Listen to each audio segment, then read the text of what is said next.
So you may know that Adobe has released the latest update of Lightroom Classic here in late June 2026, and with it includes a lot of really nice updates. However, there is no update, in my opinion, that is more important than the one that is made to the subject selection. And of course, I had no idea. I created this video a couple weeks ago where I covered a better way to make a subject selection and why I don't think the subject selection is good. And then here goes Adobe releasing this update, in which I've gotten tons of comments on that old video now mentioning that I need to do a new review on the subject selection. So that's what I'm doing in today's video. These are my honest thoughts, not sponsored, and I'm going to tell you exactly what I think about the new subject selection and if I think it is worth it. Let's jump in, and first we're going to compare the old subject selection to the new one. Then I'm going to talk about some other methods of making subject selections. So first, I've got this image here where I created this subject selection. Now, I can't recreate this because this is the old version, but this is exactly what I did, just doing a basic subject selection. You can see it's not great. We've got, a lot of weird stuff going on around the edges, and we've got some partial unselected areas around the ears of this baby fox.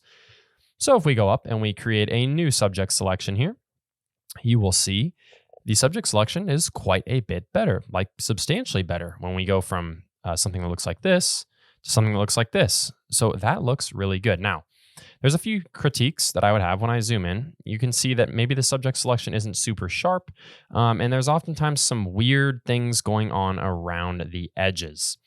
Like in here, I see oftentimes there's this weird little noise almost around the edges, which I typically don't like, because if I was to really, increase or decrease the exposure, sometimes that can create some weird things around the image. You can see it creates this little noisy area here. So that is not great, but it is certainly way, way better than before. Now, the method that I recommended in that past video was to actually use something called an object selection. So you go down, create object selection. You get your brush here, and then you just paint over your subject just like that. And then it will make a selection. Now we have that selection. So let's compare the object selection, which is the way that I did recommend prior to this update, to now the subject selection. Now both are good. The object selection definitely seems to pick up more details. Actually, it definitely picks up more details, because if you look down here, in the leaves, you can see on our subject selection, those leaves are still getting selected with the fox there. Whereas in our object selection, you can see that the leaves are not getting selected. So it's a lot more accurate to use that object selection. We can also see that when we zoom in here, that we do have a little bit of weird stuff going on here with the object selection, but you can see, look how much more detail there is in the fur there than there is in the fur here. It just is longer. It detects a little bit more fur, so it's a little bit better. So let's look again at another image of a fox, because that's what I'm working on lately. And we have here some edits that I've made before the update. I've just made object selections here. You can see it's done a pretty good job. But let's try another new subject selection. We'll select subject just like that, and it's done pretty well. Now, compared to the object selection here, you can see they're very similar, but this one is detecting a little bit more. This is actually a stick there that it's detecting. Whereas the object selection is not detecting that stick. You can see right there. This is the subject select. This is the object select. Otherwise, very, very comparable. I mean, it's super close. You got to really zoom in to tell any difference here. But you certainly can see here. We'll do that. You certainly can see a little bit of a difference here. We've got subject select and object select. Subject and object. So again, I think the object does a little bit better with the detail in the fur, but the subject selection is certainly very, very close. And if you're someone who's not a pixel peeper, then you are definitely not going to be able to tell the difference very much. Now let's look at a portrait. I've got this fantastic model here on the beach, really good looking model here. And so we're going to go in and make a subject and an object selection. And then I'm going to show you maybe a little bit better way to do this. So I'm going to go in, we'll create a subject selection just like that. Upon first glance, it looks good. Increase or decrease the exposure, looks pretty good. And for most people, this would be just fine. But for me, I like to pixel peep, and I definitely like to zoom in and look at my images. And what you'll notice over here is we've almost created like a little bit of noise on the edge of the selection. You can see just how noisy that is. And so if I increase the exposure, you'll see what that does is it enhances the noise on the edge of the subject selection, which is not great. You can see before there was none and after, and it's like we've created this scratchy feeling on the edge of the subject. That is obviously not great. Now, additionally, when I go in here, you can see that the subject selection here has not selected this area of my pants back there. Again, not a big deal. You could, of course, just click add and add with a brush and just paint this in if you wanted. But of course, when we're using subject select, we want it to be simple and easy, and we don't want to have to do that. So let's look at if we were to use the object selection here, how well that is going to do. We'll do the same thing that we did before, just quickly paint around. Thing I love about doing this object select is you don't have to be very accurate.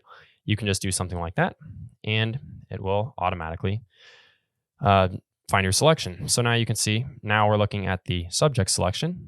Now we're looking at object. You can see that it has detected this hole in here with the object mask, but not the subject mask. So it's actually done a little bit finer tuned adjustment. And when we zoom in here, we do still have that kind of noise on the edge of the selection, but we do have all of the pant leg selected there.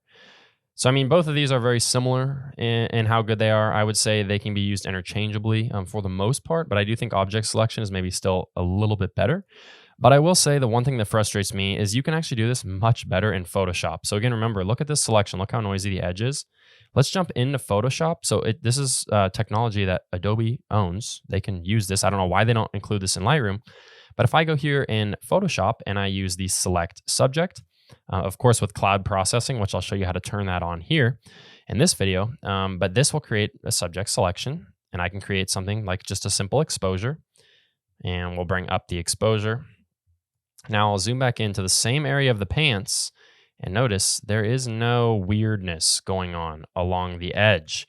It looks so much better. Now let's actually just look at the mask by holding Option and clicking.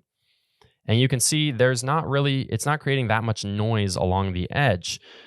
It's creating a little bit, but the nice thing in Photoshop is there's ways to refine this really easily within your properties panel. You can click on Select and Mask, and then you have a whole slew of adjustments here. And I know a lot of you guys, if you're Lightroom users, you're looking at this thinking, this is crazy. I have no idea what to do. But you can simply just go in here and feather this by like 1 pixel, and then hit OK. And now you can look at your selection. And that is going to be so much better of a selection. Once it's refined, you can see it's not doing anything weird to the edges. And then we can scroll back over, before and after, and before and after. It's not doing anything weird. So I truly don't know why Adobe isn't able to just use Photoshop's processing engine or processing cloud or however that works. I'm not a huge tech guy that understands all this, but I don't know why they can't use that same software or same technology exactly in Lightroom, because Photoshop definitely makes better subject selections. And I also don't know why with a subject selection within Lightroom Classic or Lightroom, why can't we just get a couple of simple sliders to do things like feather or refine the mask? Because right now in Lightroom, the only way to refine a mask is by using a brush, which is super painful and super difficult to get accurate. So I just simply don't understand. Maybe someone who knows more about the topic can comment down below and let us know why. Or maybe someone from Adobe can comment and let us know why that is the way that it is.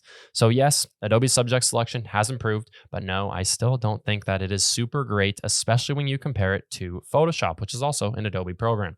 So if you need to do any sort of really refined subject selection where you're going to really need to brighten or darken or do something crazy to the subject or to the background of your image, would highly recommend throwing it in Photoshop, doing it there, and then saving back in a Lightroom, which I know can be really frustrating. But if you are a pixel peeper and someone who really demands the absolute best, this is going to be the best method for you. That's going to be everything from today's video. But if you guys want to check out a video, if you're Lightroom users, I've got one here that I'm going to link that is going to be covering how to master the tone curve. It's super, super important. The tone curve is like one of the most important things that you can master in Lightroom. So do check out that video and let me know what you think. Of course, leave me a thumbs up and leave me a comment. Let me know if this video helped you or your thoughts on the matter. And thank you guys so incredibly much for being here. My name is Austin Jackson. We'll see you guys next time. Bye-bye.